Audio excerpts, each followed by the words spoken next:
Music is a unique art form because, unlike almost every other classic art form, it blends words and sounds in a chaotic symphony that conveys emotions and themes. A subgenre of music that does this especially well is hip hop. Hip hop originated in the 1970s in Brooklyn, New York, where MCs would spin records. Eventually, hip hop evolved into much more through sampling.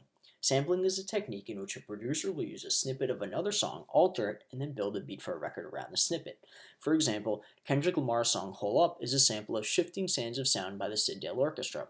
First, we will listen to Shifting Sands of Sound.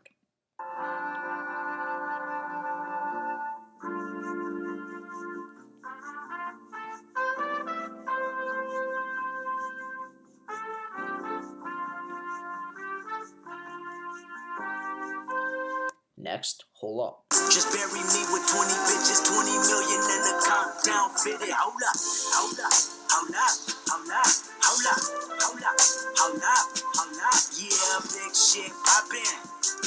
Section 80. The horns from Shifting Sands of Sound are the main component of the beat for Hole Up. Sampling has fascinated many music connoisseurs around the world, including Shinichiro Watanabe, the director of Samurai Champloo. Watanabe's creative process is unique in that when he thinks of an anime, the music for the anime comes to him simultaneously to carry on the thematic trope of it. When Watanabe came up with Samurai Champloo, he was listening to hip-hop at the time, specifically Wu-Tang Clan, and this inspired him in turn to pair the two together. Watanabe felt that hip-hop best represented the emotions and themes he wanted to portray throughout the anime, so much so that the two main characters represent specific rappers within Wu-Tang Clan. The music in Samurai Champloo elicits emotions from the listener that connects the viewer more with the emotions and themes of the anime than if it were paired with other music. The beats presented for both Jin and Mugen when we are first introduced to them tell the viewer how to feel about each character. When we first meet Jin, a bass guitar heavy beat starts playing. It is slick and clean, just like him. Andrew Kania, a professor on the philosophy of music at Trinity University, claims that neither composers nor performers often experience the emotions their music is expressive of as it is produced. Composers don't write music as they feel the emotion they are trying to convey, but instead bottle it up and remember what it feels and sounds like to them and then write music that they think reflects this. The composer for Samurai Champloo, Nujabes, after watching Jin's opening scene and talking to Watanabe, felt that Jin was the epitome of cool, and so his beat reflects this. As a viewer, we feel this come from the beat, and our first impression of Jin is a suave samurai. The beat helps impart what Watanabe wanted the viewer's outlook on Jin to be both emotionally and characteristically. On the flip side, when we are introduced to Mugen, an unorthodox bongo-heavy beat starts playing. This beat is quirky, just like Mugen. The beat makes us feel happy and makes us want to dance, which perfectly reflects Mugen as his fighting style is unconventional and looks eerily familiar to a breakdancer. Our emotions are instantly tied to Mugen as a cheerful, fun-loving, peculiar samurai. For both Jin and Mugen, our emotional connections are quickly cemented because the music is reflective of their personalities. A co-producer on the music for Samurai Champloo, Shingo too, stated in an interview that Nujabes created music to make you feel a certain way. Nujabes' music is produced in such a style that it embodies the scene emotionally that it is being played with. The theory presented earlier about producing music is coupled with the arousal theory. The arousal theory states that the expressiveness of a passage of music amounts to its tendency to arouse that emotion in an understanding listener. At face value, the hip-hop beats in Samurai Champloo are some funky grooves that the viewer can bounce their head to. However, a closer inspection shows that certain instruments are picked for each beat to quote-unquote tell the viewer how they should be feeling. An example of this is when Oni Wakamaru dies. You would think that a hip-hop beat couldn't possibly pair well with someone dying. Yet it's perfect. Let's take a listen.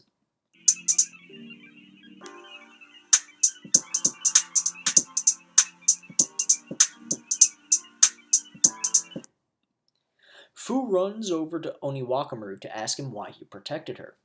As they are having this conversation, a simple snare pattern is being played with a lo-fi synth laid over it. Lo-fi beats are typically used to calm people. As Oni Wakamaru reaches up towards the fireflies, the beat is expanded upon when a bass-heavy drum beat is introduced along with a piano. The piano adds another layer of emotion to the beat, one of sadness. As the beat rides out, we are left with the sense of wholesomeness about Oni Wakamaru's death. This is made possible because of the duality of the beat between the calmness of the lo-fi synth and the sadness of the piano. Not only that, but as a non-musician, you would think that a piano, a drum kit, and a synth couldn't possibly work together. Nujabes, however, makes it work. This furthers the theme of Samurai Champloo. Things that seem like they wouldn't work together can. The Edo period in which Samurai Champloo is set in echoes the same sentiment. A cultural jumble that somehow is culturally distinct from its root and works. In addition, the beat makes you feel that Oni Wakaru has found inner peace because of Fu. When he dies, the shot is panned to the fireflies in the sky. Earlier in the episode, we learned from an assassin that fireflies use their lights to attract a mate. By panning to them, we can assume that an outcast like Oni Wakaru has found his quote-unquote mate in Fu. The hip-hop beat that Nujabes produced for Oni Wakamaru's death hammers home the theme of Samurai Champloo and evokes a certain emotion that only it can do. Music has the power to convey emotions as well as make the listener feel the expressed emotions of the piece. This is unique, but music goes beyond just emotions. There's a rich history behind it, specifically within hip-hop, one of bringing in the old and transforming it as well as inclusion. Samurai Champloo reflects hip-hop's history as well as the emotional aspect of it. Both Mugen and Jin's characteristics are accurately represented through the beats played when they are introduced. The chosen instruments for each beat reflect this. A guitar which takes skill and discipline to play for Jin, and a bongo which is free-flowing for Mugen.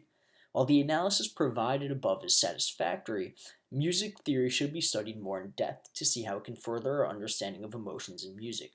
For example, in a 4/4 beat, the strong beat should be placed on beats 2 and 4 instead of beats 1 and 3. The strong beat is placed on beats 2 and 4 because it is more pleasing to our ears and makes the beat feel whole, while if the strong beats were placed on beats 1 and 3, it makes us feel that the beat is incomplete and leaves us longing for more. Through a close examination of music philosophy, Watanabe and Nujabe's explanation of how hip-hop applies to Samurai Champloo, and the history of hip-hop, it is clear that Samurai Champloo and hip-hop are a perfect match to accentuate the themes and emotions presented within it.